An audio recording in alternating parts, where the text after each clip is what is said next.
Dans sa superficie de 9965 km², la ville de Kinshasa, métropole de la République démocratique du Congo, est une ville d'une étendue vaste comparable à certains pays de la sous-région. La capitale congolaise compte 24 municipalités et plus d'une centaine de quartiers. Kinshasa regorge une population très dense. Cette ville métropolitaine souffre depuis la nuit des temps des problèmes sérieux de gestion. La nuit, ce siège des institutions du pays présente un décor comparable à un grand village.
À cette réalité déplorable, le gouvernement congolais avait mis sur pied un gigantesque projet de lampadaires et forages au travers du ministère de Développement rural pour résorber tant soit peu cette situation auquel les Quinois et les Quinoises sont confrontés. Ce gigantesque projet défendu et accepté dans une des réunions des conseils de ministres qui avaient traité autour de cette question de l'installation de lampadaires le long des artères de Kinshasa dans le but de chasser l'insécurité grandissante sur l'ensemble de la ville.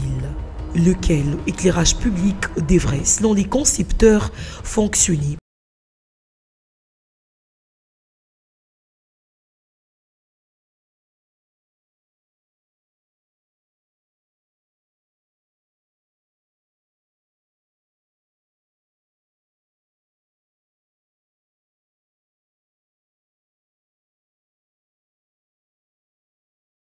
d'une souris.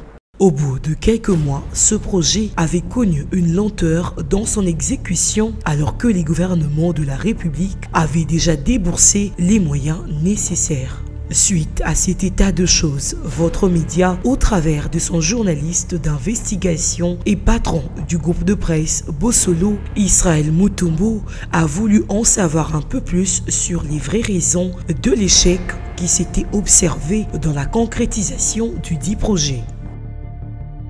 Dans son enquête, Israël Mutombo, journaliste d'investigation, tombe sur des documents démontrant une série de surfacturations. Après s'être imprégné minutieusement des données, il remarquera que l'argent a été décaissé en procédure d'urgence. Ceci attirera son attention. Ayant fait ses révélations lors d'un numéro de ses émissions Bossolona Politique, plusieurs voix vont se lever contre lui, cherchant à le faire taire. Mais l'homme est resté dans ses bottes, toujours ferme pour l'intérêt de la République, cela face au montage et menaces. Mais la ligne n'a pas sa surprise au cadeau monene na chef de l'État. Bonne nini. Tshisekedi Tshilombo Fati Beton akamusi ngai. Nasepeli na ye po na qualité ya écoute. Ngai nasali enquête na bandi dénonciation. Balobi na ngai o bakoki koloba na ngai. Bakosi bino ke na kufi batie ba photo na ngai. Balobaki na bino beke bakobimisa mutakala na ngai pona kanga munoko na sengi bango babimisa. Ti lelo eza bayoki soni. Nyonso wana ezalaki kaka pona beleli moyibi. Gouvernement ebimi lobi na 3 heures presque. Nathalie nalobaki na mama premier ministre.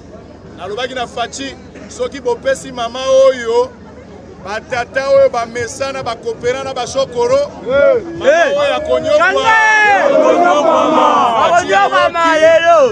bato nyonso boyebi bazalaki bapomba komona ke bango bakoki kolongwa te carrière na bango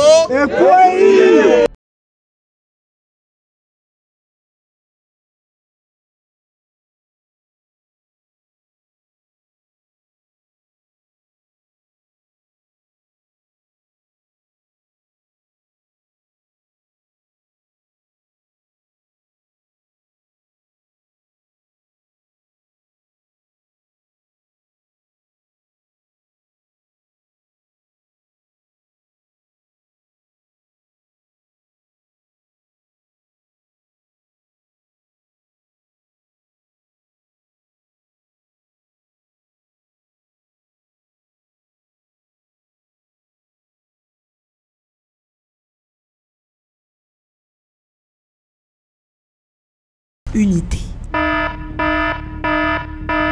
Chose qui s'avérait suspect dans ces dossiers que détenait Israël Mutombo. Pour s'y saisir d'une de ces dossiers, après les révélations troublantes du promoteur de la chaîne de télévision Bossolo, une équipe de vérificateurs de cette entreprise médiatique était dans quelques coins de la capitale pour se rendre compte de la matérialisation de ce projet. Cependant, cette équipe, dans son constat, relève le retard quant à l'exécution de ces projets. Par ailleurs, il s'y constate une précipitation dans l'implantation des poteaux dans certains endroits de Kinshasa, juste après que Bossolo Télévision ait fait de révélations sur cette affaire, tout en avertissant sur un prétendu détournement du projet pour des raisons non avouées. 9 sur 10 Kinois croisés lors de cette vérification dans les différentes agglomérations de Kinshasa sont très heureux de l'exécution de ces projets et félicitent par la même occasion le journaliste d'investigation Israël Mutombo, car ils estiment que c'est grâce à ces révélations qu'ils ont su saisir de la vérité ces dossiers de lampadaire. Bon, et c'est mes amis qui ont bamindo kutokwaka nango lisuite bamindo ke baotela kabisongo bambongo nango se baliaka meto subika sibitima baminda ezongi en tout cas to yana esengo makasi na ndeko sango na effort asali biso ya omona biloko eza place ya même ba jouer so ba s'entraîner na poko ba boxer ba to omona na kutu bien te ba ma s'entraîner na samolili et même na terrain lumière me koti par rapport ba mindo ba tchakana en tout cas pour les chapeaux na ndeko sango na effort esengo eza makasi mingi komona ba mwinda batieli biso boye esengo eza vraiment makasi mingi parce que nde tozalaki mulili boye ezalaki bien te eya na bandeko misusu ata mwane na pokwa place moko eza mulili isolé bakoyiba mpe kuluna etukoso bandeko na biso mpe ya mota ndenge baotambola ya depose moto place moko eza isolé mulili bakosala mpe likambo wana babomie. Le problème est que mwinda ezate melelo tout moni ba mwinda boye eza esengo makasi. Tango éclairage eza mutu nyonso le kakuna ba mona wi moto moya likambo sale mwana mutu na nzela ezate. Mais eza makasi mingi na Israël Mutombo to pesi kaka ba merci Nzambe asunga ke liboso pona ko dénoncer ba makambo oyo ba miyibi ba yibaki ba mbongo mais Nzambe asungi ke ba mbongo wana lelo et comme ko sala ba éclairage boye esengo eza vraiment makasi mingi. Israël Mutombo nzamba pambula ye en tout cas a compter ka ko bimisa bango to sepe na makasi na oya sala bon nana isengo makasi kwete ezalaki mulili batieli biso quand même ezosunga molili ezalaki babotola bantu biloko donc moyen bato bazala quand même bien ezalaki te donc papa ezele mutombo tozopesa merci makasi po ete soit dona soit kanga bato wana te mbelo twana bamindo tomona bango to donc azosala mosala makasi donc abanga te biso bana mboka twana nsima na ye awa toza na direction ya sosa avenue Ngeringe. En tout cas toza na esengo mingi banda Kasavubu Mobutu Kabila les pères les fils totikala komona eloko ya boye te donc yango emarke ti 0R esungi biso mpona moyibi ya moto ediminue na bakuluna chef de l'état Faci Beton Nzambe asunga ye 20 ans na ye oyo apesi biso aumela na ngwende na ye Israel mutombo lokola adenonse mpona baminda oyo bayibaki lelo toza na esengo mpona baminda oyo aumela kodenonse bamosusu oyo bazoyibaka mpe akangaka bango mpo mbala nsima baoyo bazongela bamisala mabe te esengo na ngai en tout cas eza plaisir makasi éclairage ezobenda bien na Kisasa ndeti nga nde naza boye nalela sango namona visibilité ya sango alakisa biso ti Bangala forêt équatoriale nzela kutu eza te mais sango azolemba te na yesu na ngirigi namoni éclairage public ezongi sango mais forcé boulot en tout cas boulot na yo esa biso sentiment makasi oza na souci ya Congo en tout cas Congo ekokenda va sango na idéologie na yo kolemba te chef de l'état yoka pe sango aosala musala yoka vraiment sango kolanda bilanda te bon mpo na ngai nasepe nao makasi parce que nzela oyo toleka yango mpe mwa mingi so touti bamisala na biso mwa insécurité ezalaka molili kozonga bongo yaka bien te apena bien te mais nde l'état gouvernement azwi décision otia baminda oyo eza bien po kosunga bapopulation batambola malamu mpe moto asikele ndenge alingi ere nyonso azonga nde azonga kalme mpona basécurité mpe ezala remercie mpona likanisi oyo azwi ezali likanisi moko malamu parce que bato mingi na mboka na biso baresonaka yango te bisika ebele so otambola na Kinshasa eza vraiment molili bacommune ebele eza molili baéclairage public eza te mais quand même likanisi ezali kutomba azwi il faut quand même kowakele bafleur ebele na likanisi wana eza encourageant makasi mpo na ngai par rapport à Israël mutombo biso tosenga gouvernement par rapport à makambo wana keno atika makambo asala wana mpona nini mboka na biso bato balingaka bavérité te balingi kozwa biso ti na ndeni donc so moto aoloba vérité comme problème Israël mutombo azoloba azoeveye biso makambo eza obombama tozoyeba yango à travers Israël mutombo batika ye azala l'aise akontinue na mosala na ye ndenge ezalaka gouvernement ya biso atika mpenza makambo ya bakewe boye ya basuspension wana biso tolingi yango te Israël mutombo azosala mosala na ye kitoko tolingi yango makasi epuis tolingi ye makasi tozosepela mingi ndenge ndeko Israël mutombo alekaka chaque fois azoloba bavérité ya makambo mosusu oyo biso toyebaki te mais ntango azolobela yango ezobimisa bapolémike ekomi ya kobundisa ye te soki moto aosala mosala na ye malamu batika ye asala ntango alobeli yango baye kosala na retard baplace mosusu ya kotia bapoto ebebi déjà siko batie esote baplace mosusu eza bien te c'est-à-dire ntango azolamusa likambo amoni ke eza na intérêt général ya peuple congolais et kinois en particulier peut-être eza wana nde bazobundisela ye tolingi bongo te ye asala mosala na ye ndenge elongo bani te. Premièrement bosongo coup de chapeau aza derrière peuple congolais tozo soutenir aza vraiment chaîne d'investigation grâce na ye bato badécouvrir makambo ebele soki ye te to gouvernement lelo toyebi te so biloko elinga etsama likolo na ye peuple congolais lamuki nde tomoni lelo balamuki bakomi kotia mbango na bakabine eza bien te mbe ntango bazwaka mbongo fo basala mosala mbala moko bazalingaka te bato balali soki bosolo azalaka te donc lelo tongai toyeba yango te tongai tovanda mpe kaka boye coup de chapeau na bosolo nzambe apesa makasi asunga ye ayebi mpena nde mosala nzambe asunga ye kaka abatela ye par rapport ya nde batie boye na ndenge ezalaki kala tozoloba un coup de chapeau na gouvernement mutesali yango parce que na kala ezalaki molili makasi tolelaki penza dikola ba média ebele ba chaîne kolobaloba solution emonanaki te mais ndenge gouvernement alakisi volonté ya kotia minda boye un coup de chapeau. En tout cas, félicitations à l'initiateur et à Biloko Oyo. C'est tellement une très bonne chose pour placer au Boezala Molili Makasi. Vous savez, na tout ça, on a place pour Molili et la normalité. Et ça quand même moins insécurité moins beau. Mais le coup après Bachel biso moi balapader au boy c'est très capital. Pe nzambe apambola initiateur et à projet o. Tolanda gelo kwana, tolanda ki ango très bien ba dénonciation pe toyokaki. Biso siko tosenga elo moko. Tokozala te na mboka mobo e makambo ezosalema donc na mutu ako se réveiller un train tôt matin azwa initiative ka ya kopinir tout un peuple.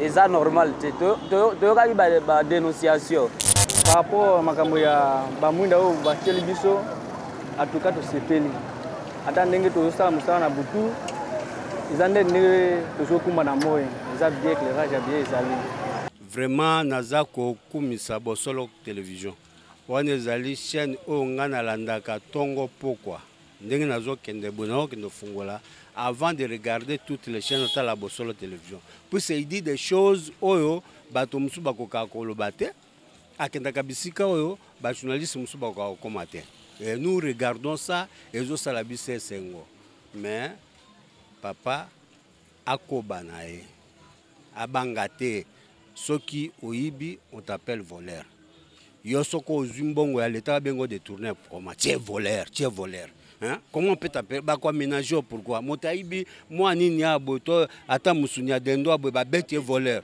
bon motayibi mbongo ya bato nyoso ba benga détourner pona za ngona grade moko ba détourner non c'est un voleur pona éclairage to CP nango pona biso nyoso tozaki molili mais to CP nde ba che boye to komi osala musala to komi ozonga na banda na biso bien ba continuer nango na musala na bango esukati awate egene partout tiko kishasa mobimba esuka pona nyangwe pona to na centre ville te ti ba commune mususu o ezanga courant fa ba tshela bango ba lumière oyo nde ba tie boye en tout cas to CP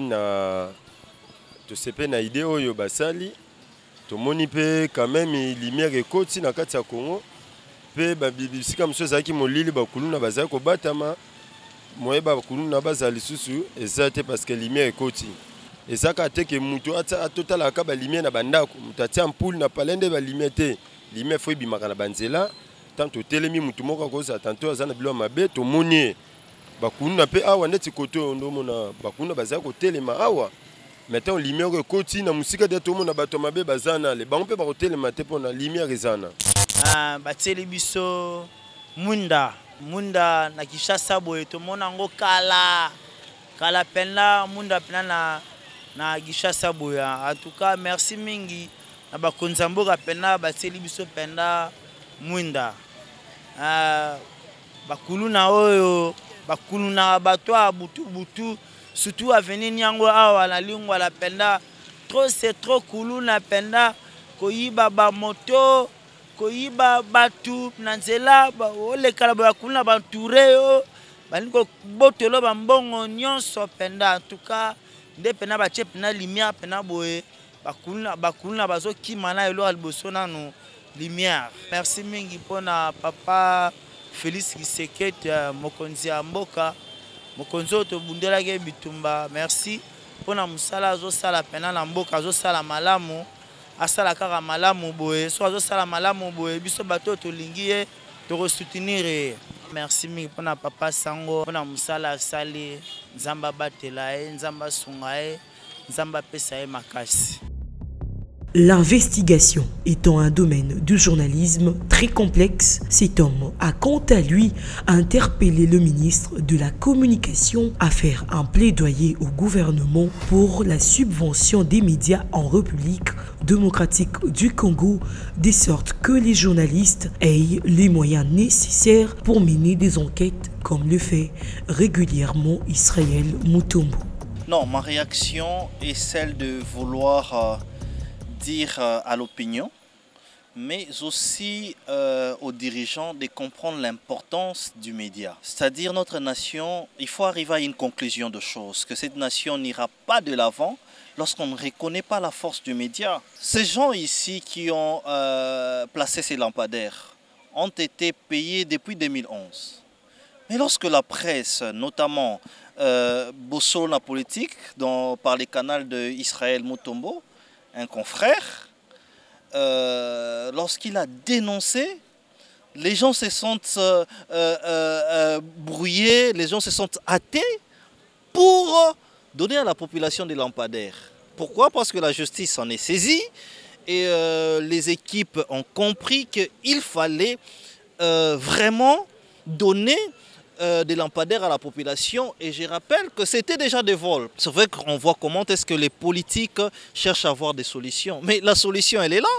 Donner les moyens aux journalistes, donner des moyens aux chaînes de télévision, et nous allons faire le travail que l'IGF fait seul.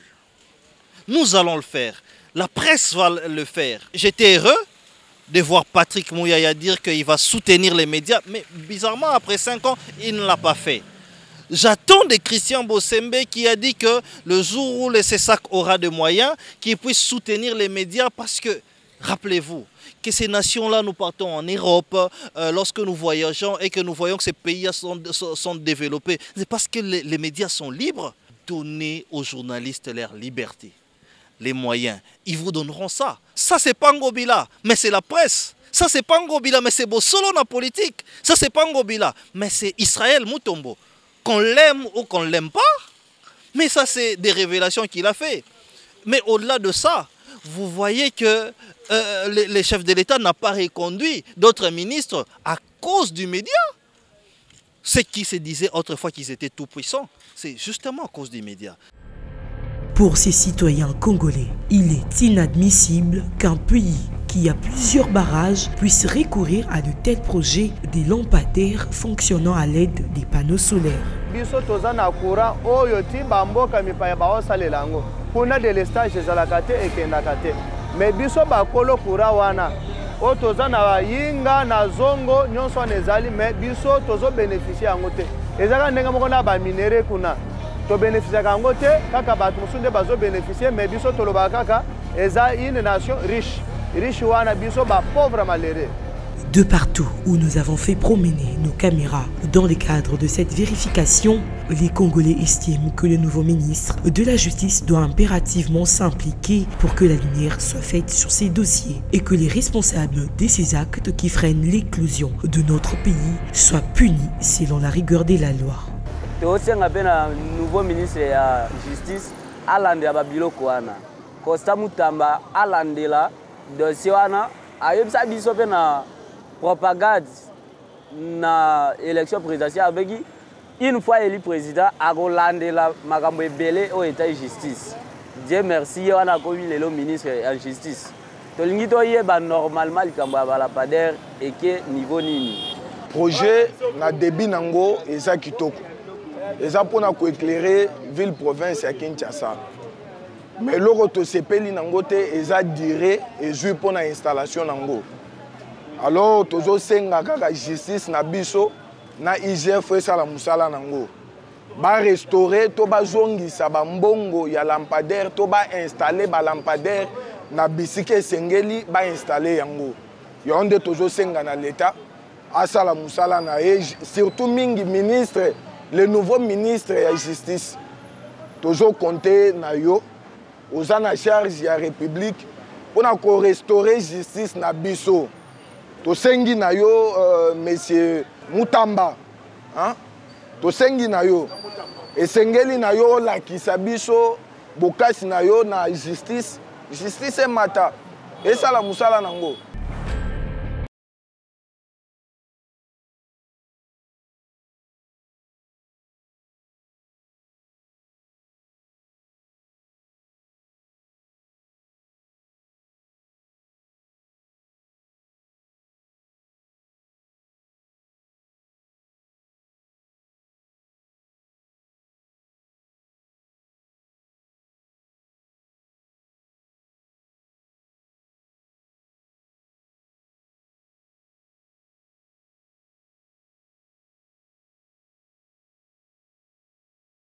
De la ville, il est à noter que sur d'autres avenues de la Gombe, Lingala, Kinshasa et Kasavubu, l'obscurité règne toujours.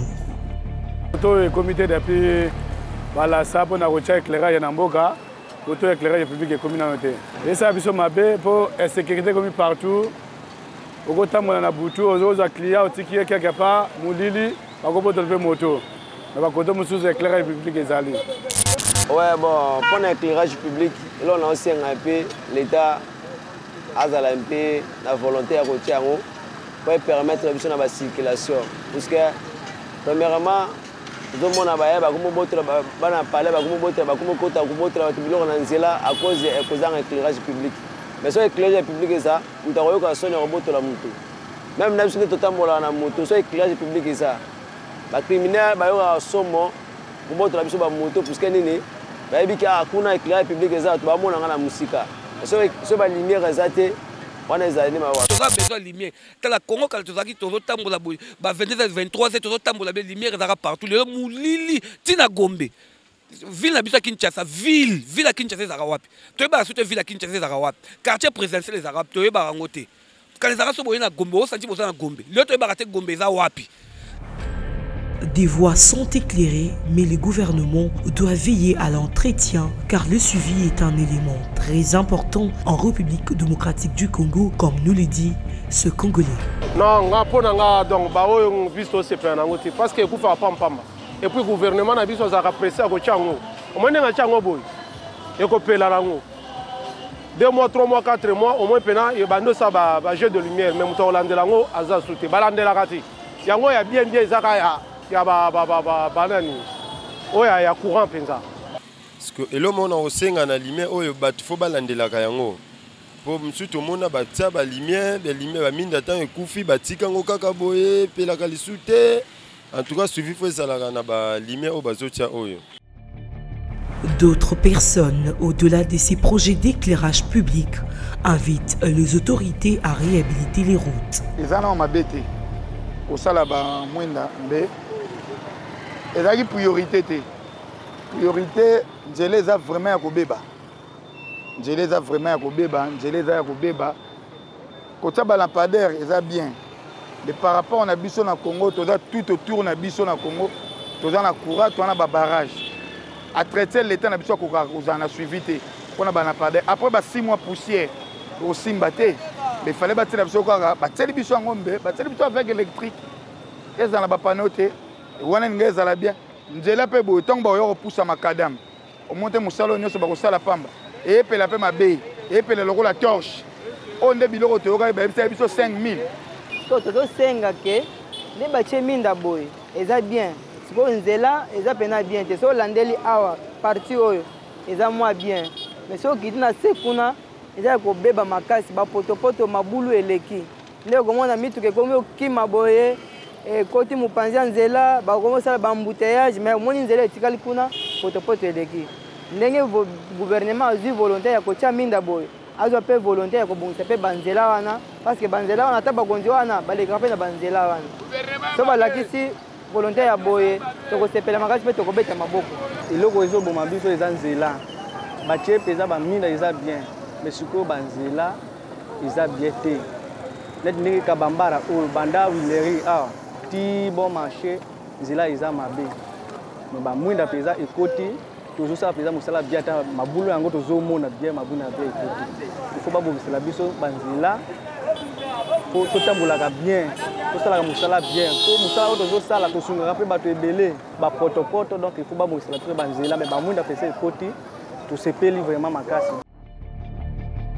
Les développements étant l'ensemble des transformations techniques, sociales, territoriales, démographiques et culturelles accompagnant la croissance de la production. En effet, celui-ci traduit l'aspect structurel et qualificatif de la croissance pouvant donc être associé à l'idée des progrès économiques et sociaux.